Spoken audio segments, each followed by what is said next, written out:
كل الناس اللي ما قدروش يزوروا المدينة القديمة الآن تقدر تزور المدينة القديمة في أجمل احتفالية إن شاء الله حتقام يوم 26. تقدروا كلكم تكونوا موجودين في هذا المكان، نساء، رجال، أطفال، كل الفئات في الجنوب الحبيب يقدروا يزوروا هذا الصرح الجميل.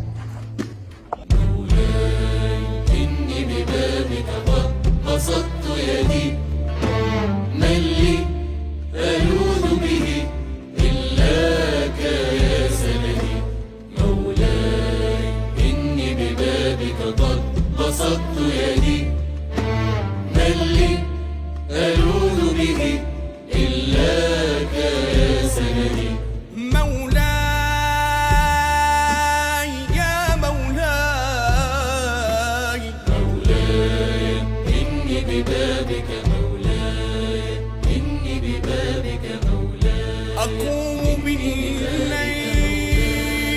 إني ببابك مولاي، والأسحار ساجية،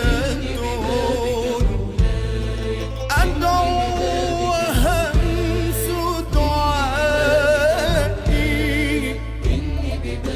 أدعو وهمس دعائي بالدموع لي، بنور وجهك إني عائذ وجهي،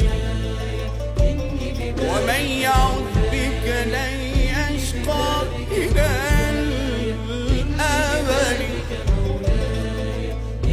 مهما لقيت من الدنيا وعارضها، فأنت لي شغل عما يرى جسدي،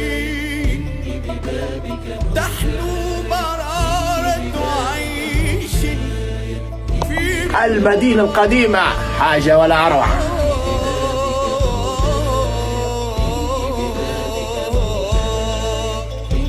تحلو مرارة عيش في رضا، في رضا.